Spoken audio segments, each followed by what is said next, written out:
नाज़रीन अस्सलाम वालेकुम। मैं हूं एजाज अहमद और आप मेरा व्लॉग देख रहे हैं। आज भी इंपॉर्टेंट इश्यूज हैं। पीटीआई ने अपने इंट्रा पार्टी इलेक्शंस जो हैं वो मुलतवी कर दिए हैं। मंसूबा क्या था, मुलतवी क्यों किए गए, इसके ऊपर बात करेंगे और फिर आपको सियासी मैदान से एक और बैकग्राउंड स्टोरी से आगाह करेंगे। वो भी एक बड़े सियासी रहनुमाओं के दरमियान कशमकश की स्टोरी है। दिलचस्प स्टोरी है, कहीं मत जाइएगा। व्लॉग का बाकायदा आगाज करते हैं नाज़रीन। आज अब से थोड़ी देर पहले ये इतला आई है और बैरिस्टर गौहर ने इसकी तस्दीक कर दी। पहले जराये से ये इतलात आई कि जो 5 फरवरी को इलेक्शन होना थे, इंटर पार्टी इलेक्शन पीटीआई के, वो मुलतवी कर दिए गए। उसके लिए तैयारियां मुकम्मल कर ली गई थी, शेड्यूल जारी कर दिया गया था और ये कह दिया गया था कि पार्टी वेबसाइट पर या पार्टी दफातर से नॉमिनेशन पेपर्स हासिल किए जा सकते हैं। फिर एक पीटीआई के अंदर से बानी पीटीआई के जानिसारान का एक ग्रुप खैबर पख्तूनख्वा से सामने आ गया था। उन्होंने एक उम्मीदवार को भी नामजद कर दिया था और उसके बाद कल रात तक तो इस हवाले से कोई डेवलपमेंट नहीं थी, लेकिन आज सुबह जब बैरिस्टर गौहर भी पटियाला जेल पहुंचे, जहां गैर शरई निकाह का केस जेर समाअत है जज कुदरतुल्लाह की अदालत में, वहां जब वो पहुंचे और उनकी यकीनी तौर पर चेयरमैन बानी चेयरमैन पीटीआई जो है इमरान खान, उनसे मुलाकात हुई। उसके बाद फिर ये बात सामने आई कि पीटीआई के इंटर पार्टी इलेक्शंस मुलतवी कर दिए गए हैं। हमने भी थोड़ा खोज लगाया कि क्यों मुलतवी किए गए हैं, क्योंकि 5 फरवरी को इलेक्शन होना थे और जो मेरे जराये हैं पार्टी के अंदर वो ये कहते थे, उनका ये कहना था। और हमने, आपको याद होगा कि चंद रोज पहले आपको ये खबर दी थी कि पीटीआई जो है वो इलेक्शन से पहले इंटर पार्टी इलेक्शन भी कराना चाहती है। बैरिस्टर गौहर ने इलेक्शन कमीशन में जाकर एक वर्बल दरखास्त भी की थी चीफ इलेक्शन कमिश्नर से मुलाकात में, जिसमें उनसे चीफ इलेक्शन कमिश्नर ने कहा था कि ये आपकी पार्टी का अंदरूनी मामला है और उसी अंदरूनी मामले की वजह से फिर ये पीटीआई ने ये ख्याल किया कि अगर हम ये इलेक्शन करा लेते हैं तो हो सकता है बल्ले का निशान वापस मिल जाए और फिर ये हो सकता है कि जो अगले सेनेट इलेक्शन हैं मार्च में, 12 मार्च से पहले पहले वो इलेक्शन होना है आइन के तहत, तो वो 12 मार्च को सेनेट के नए जो मुंतखब अहदेदार होंगे वो हल्फ उठाएंगे। तो ये ख्याल था कि शायद ये वो उन उम्मीदवारों के लिए पीटीआई ऐवानों के अंदर कोई एक ग्रुप बना सके। लेकिन गुज़िश्ता रोज इसके इस डेवलपमेंट के साथ साथ एक और डेवलपमेंट भी हुई।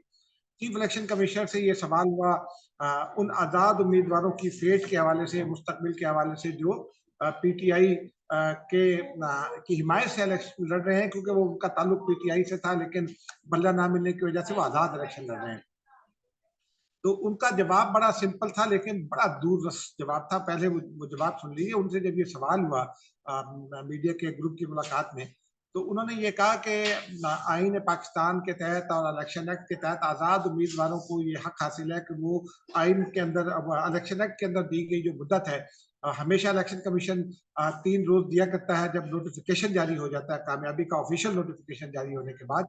तो 3 दिन के अंदर अंदर आज़ाद उम्मीदवारों को कोई ना कोई पार्टी ज्वाइन करना होती है। तो उन्होंने, उनका ये कहना था कि आज़ाद उम्मीदवार कोई पार्टी भी ज्वाइन कर सकते हैं और कोई आज़ाद ग्रुप भी बना सकते हैं। और फिर उनसे सवाल किया था कि क्या आज़ाद ग्रुप से कोई वज़ीर आज़म आ सकता है, तो उनका ये कहना था कि अगर आज़ाद ग्रुप 168 जो नशिस्तें हैं उनसे ज़्यादा हासिल कर ले तो उनका वज़ीर आज़म भी आ सकता है। इस पर आइन में कोई कदगन नहीं है। लेकिन जो दूसरी डेवलपमेंट हुई गुज़िश्ता रोज़ ही, वो जानिसारा ने पीटीआई के नाम से एक नए ग्रुप की, जानिसारा ने बानी पीटीआई के नाम से एक नए नए ग्रुप की इमरजेंसी थी।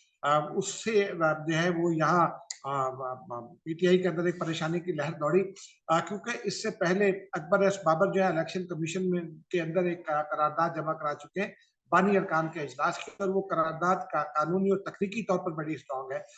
फिर पीटीआई के अंदर ये डिबेट हुई कि अगर और ये मेरे राय कहते हैं कि खुदा न खास्ता ऐसा ना हो कि माजी की तरह फिर एक मसला खड़ा हो जाए, कई उम्मीदवार सामने आ जाएं, क्योंकि चेयरमैन पीटीआई ने अब तक सरेआम बैरिस्टर गौहर पर अदम एतमाद का इजहार नहीं किया, ना ही उन्होंने अली जफर पर अदम एतमाद का इजहार किया।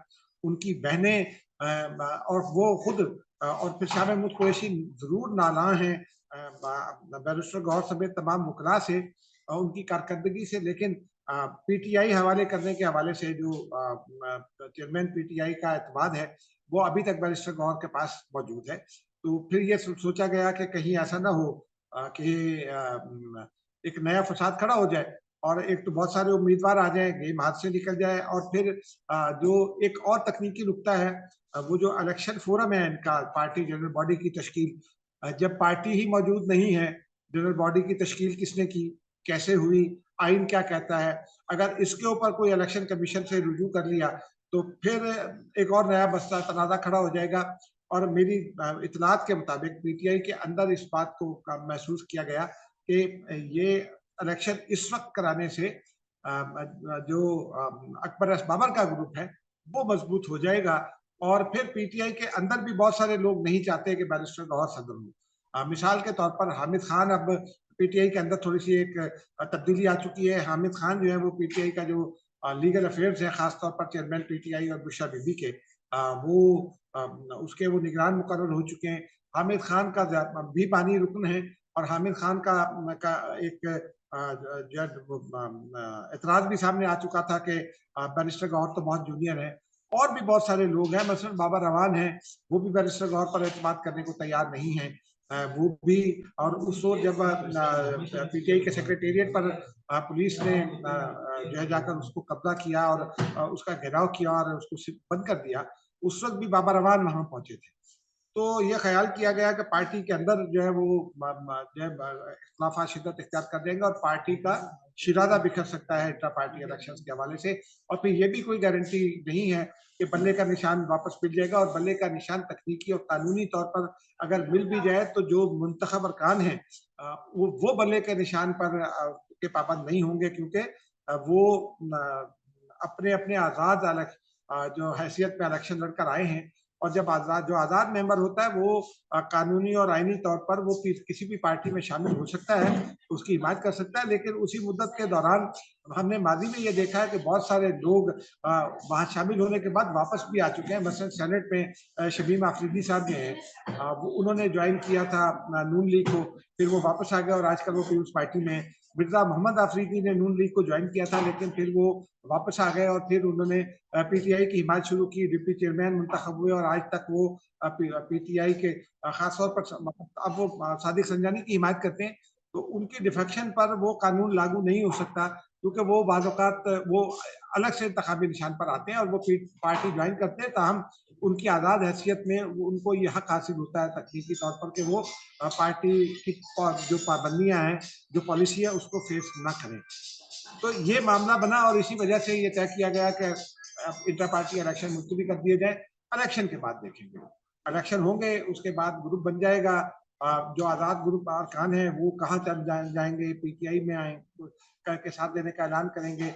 ये मामले तय होने के बाद फिर इंटर पार्टी इलेक्शन का फैसला होगा, ताकि कुछ चीज़ों को यकीनी बनाया जा सके और इस दरमियान में कुछ हिकमत अमली बनाकर इन इख्तलाफात पर काबू पाया जा सके। अब चेयरमैन पीटीआई तो जब तक उनके अपीलों का फैसला नहीं होता, वो नहीं आ सकते, पार्टी बुशरा बीबी के हवाले भी नहीं हो सकती। एक खदशा अलबत्ता जरूर पीटीआई के अंदर मौजूद है कि कहीं चेयरमैन पीटीआई अब अलीमा खान को नामजद ना कर दें, क्योंकि उनके ऊपर तो कोई केस नहीं है, ना ही बनने का इम्कान है।